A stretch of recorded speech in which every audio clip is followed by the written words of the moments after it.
Hi, welcome to சாண்டோவர்ஸ். நான் Sandow.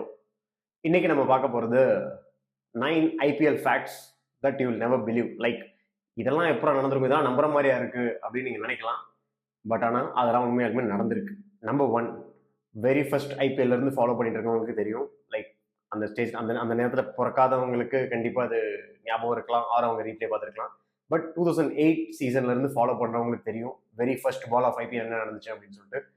Zaheer Khan ball Brendon McCullum, இப்போ England கோச்சா இருக்கிற பேஸ்பால் ஃபார்மெட்ல அவங்களை ஆட வச்சுட்டு இருக்க பிரண்டன் மெக்குல்லம், வெரி ஃபர்ஸ்ட் பால் ஒரு அவுட் சைட் எட்ஜ் 6. பட் ஆனால் ஃபேக்ட் அது கிடையாது. அவர் அந்த மேட்ச்ல 158 நாட் அவுட். வெரி ஃபர்ஸ்ட் ஐபிஎல்ல அப்போவே 2008லேயே 158 ஒரு T20 ஃபார்மெட், அது ஒரு பெரிய அச்சீவ்மெண்ட். அதுவும் ஃபேக்ட் கிடையாது. ஃபேக்ட் என்னன்னா, அவர் மொதல் மேட்ச்ல 158 அடிச்சுட்டு அந்த என்டையர் சீசன்லேயே மொத்தமா 188 தான் டோட்டல் ரன்ஸ் தான் அடிச்சிருக்காரு.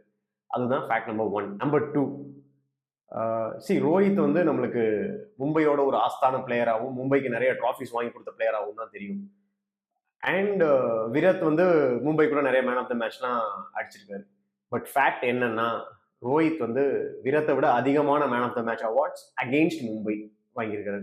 ஏன்னா மும்பைக்கு முன்னாடி அவர் ஒரு டெக்கார்ட் ஜட்ஜஸ் பிளேயர். ஃபேக்ட் நம்பர் த்ரீ, நமக்கு தோனியை ஒரு ஹார்ட் ஹிட்டரா, ஃபினிஷரா, லைக் ஆப்பனன்ட் பார்த்தாலே கதி கலங்குற ஒரு பிளேயரா தெரியும். ஆனா அப்பேற்பட்ட தோனியே சுனில் நரேன் அப்படின்ற ஒரு பவுலரோட பால்ல பவுண்டரி, அவரோட முதல் பவுண்டரி அடிக்கிறதுக்கு 67 பால்ஸ் எடுத்திருக்கிறாரு.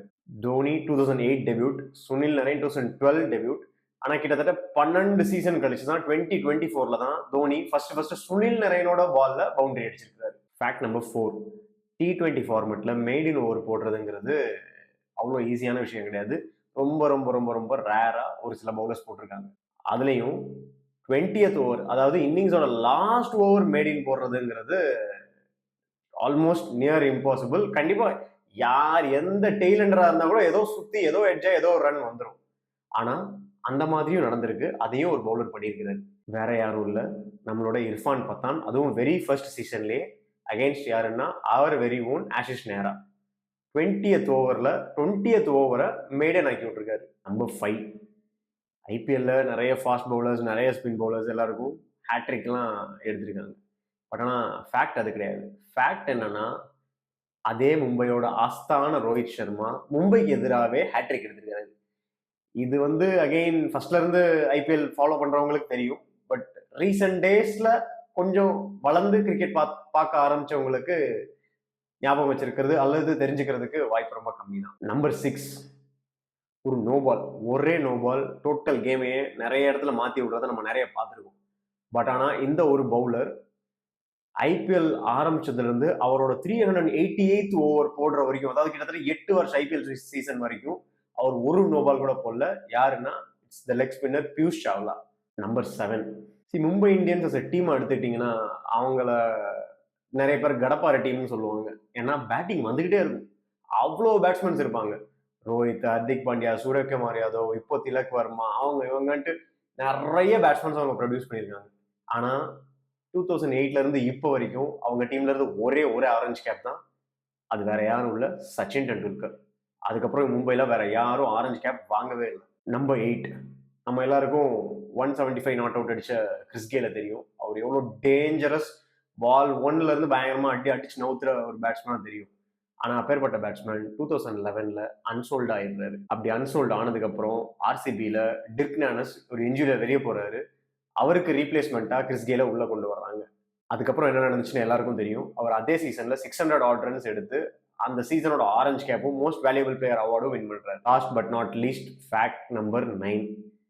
இது வந்துட்டு எப்படி சொல்றதுன்னு தெரியல. ஒரு டீம் வெறும் 131 ரன் அடிச்சும் 82 ரன் வித்தியாசத்துல ஜெயிச்சிருக்காங்க. அதுவும் யாரு கூடன்னா அந்த ஆப்போனன்ட் டீம்ல Chris Gayle, AB de Villiers, Virat Kohli எல்லாம் இருக்காங்க. அப்பேற்பட்ட டீம் கூடயே வெறும் 131 ரன் அடிச்சு 82 ரன்ல ஜெயிச்சிருக்காங்க. யாருன்னா கொல்கட்டா. ஆப்போனன்ட் டீம் வெறும் 49 ரன்ல ஆல் அவுட் ஆறாங்க. அது நிறைய ட்ரோல் பண்றாங்க, but yeah that's the fact. அப்பேற்பட்ட டீம் தான் லாஸ்ட் சீசன் ஐபிஎல் ட்ராஃபியும் for the very first time ஜெயிச்சிருக்காங்க. So yeah, these are the 9 facts about IPL. Most would not believe. நிறைய பேருக்கு இதெல்லாம் எப்படிங்க, இதெல்லாம் நடந்துச்சா அப்படின்னு கேட்டால் போய் ஃபேக்ட் செக் பண்ணிக்கோங்க. டெஃபினட்டா இதெல்லாம் ரியலாக நடந்திருக்கு. இந்த வீடியோ பிடிச்சிருந்தா லைக் பண்ணுங்க, ஷேர் பண்ணுங்க, சப்ஸ்கிரைப் பண்ணுங்க. இது உங்க சர்க்கிள்ல இருக்கிற கிரிக்கெட் வெறியர்களுக்கு ஷேர் பண்ணுங்க. தேங்க்யூ. அண்ட் யா, இந்த வீடியோ நமக்கு ஸ்பான்சர் பண்றது expresschangos.in அப்படின்ற ஒரு டிஷர்ட் பிராண்ட். இவங்கள்ட்ட சூப்பர் ரிலேட்டட் ஃபன்னியான டிஷர்ட்ஸ் நிறைய இருக்கும். அண்ட் நிறைய தமிழ் டிஷர்ட்ஸ், ரொம்ப யூனிக்கான தமிழ் டிஷர்ட்ஸ், எங்கேயும் கிடைக்காத டிஷர்ட்ஸ் இவங்கள்ட்ட நிறைய இருக்கும். நீங்க என்ன ஒரு வே ஆஃப் எக்ஸ்பிரஷன் பண்ணணும்னு நினைச்சீங்கனாலும், எந்த ஒரு ஸ்டேட் ஆஃப் எக்ஸ்பிரஷன் பண்ணணும்னு நினைச்சீங்கனாலும் இவங்கள்ட்ட அதுக்கேற்ற ஒரு டிஷர்ட் டெஃபினட்டா இருக்கும். ஜஸ்ட் ப்ரௌஸ் பண்ணி பாருங்க. நீங்க சாண்டோவர்ஸ் அப்படின்ற கோட் யூஸ் பண்ணீங்கன்னா உங்களுக்கு எக்ஸ்ட்ரா டிஸ்கவுண்ட்ஸ்லாம் கிடைக்கும். ப்ரௌஸ் பண்ணி கோட் யூஸ் பண்ணி சூப்பராக டிஷர்ட்ஸ் வாங்கிக்கோங்க. தேங்க்யூ.